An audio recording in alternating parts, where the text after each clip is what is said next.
but the S25 Edge came out a couple months ago and it's kind of an interesting phone, so I decided I'm gonna do a video on it.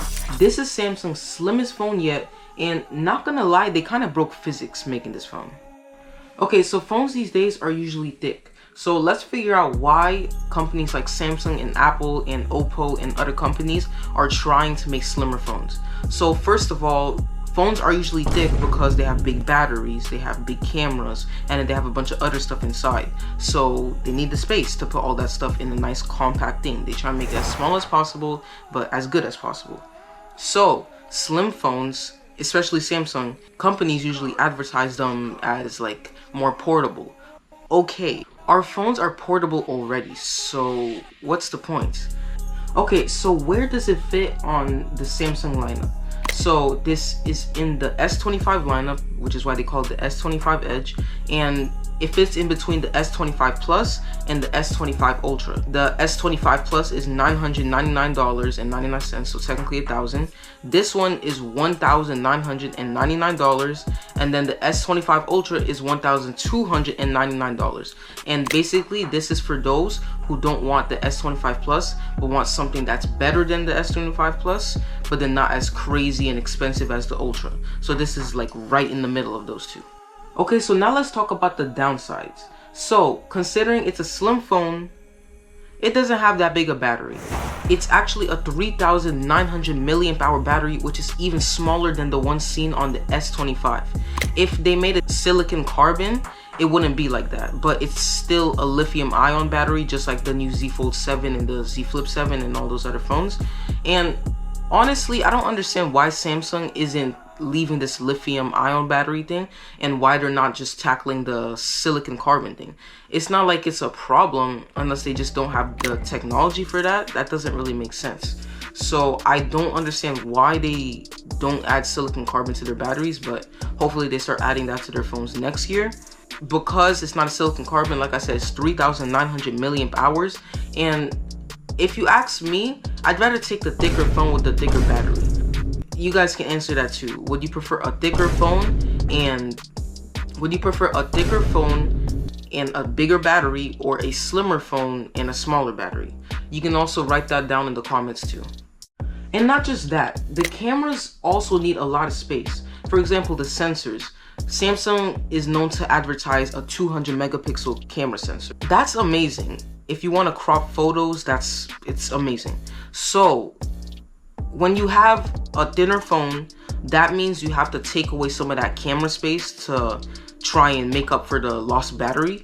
So that means smaller camera sensors, smaller lens and all that. Samsung has managed to fit a 200 megapixel camera, but the lens jit out a lot. It rocks a lot on the table, and it doesn't rock as much as the Z Fold 7, but it definitely shakes a lot. Okay, so now let's talk about design. It's 5.8 millimeters, which is as thin as the average pencil, and compared to the S25 Plus and S25 Ultra, the S25 Plus is 7.2 millimeters and the S25 Ultra is 8.3 millimeters. So when I say it's the slimmest phone, it's right there in the specs, and you don't even have to look at a spec sheet. If you just look at the phone in general, you'll automatically see how thin it is. We're gonna put a case on it, so what's the point? That case is just gonna make the phone a lot thicker in your hands, because let's be completely honest, thinner phone, yes, it has strong materials, but it's definitely gonna be weaker than thicker phones, you get what I mean? So we're definitely gonna add a case to that, and a lot of people are gonna be preoccupied about that. Hopefully we see a bend test, maybe jerry rig, but honestly, I don't really see any need for slimmer phones. Somebody will appreciate it, but definitely not me.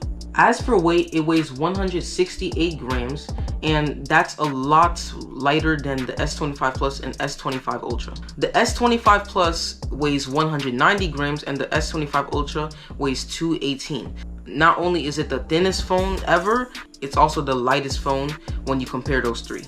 It did get a titanium frame, so it makes sense. Obviously, if they're trying to make a thinner phone, they definitely try and get the best materials they have and then put it in the phone. So that makes perfect sense. Honestly, I'm not even surprised.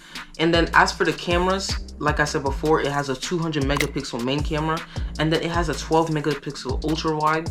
Unfortunately, not that 50 megapixel ultra wide. So like you can see how the thinness is actually affecting the camera specs. And it only has 2 cameras, which is less. Actually, it's the Samsung phone with the least cameras in the entire lineup, because even the S25 has a 3-camera system, just like the Plus and the Ultra. It's got One UI 7 and runs on the Snapdragon 8 Elite.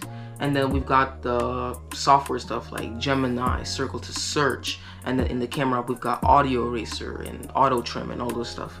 So the software, it's not lacking anything. It has the same skin as all the other S25 phones, and even some of the older models, because those phones already got the One UI 7 update. Well, that was it for this video. I will be making the good, the bad, and the ugly for this video, because there's a lot to talk about in the ugly topic.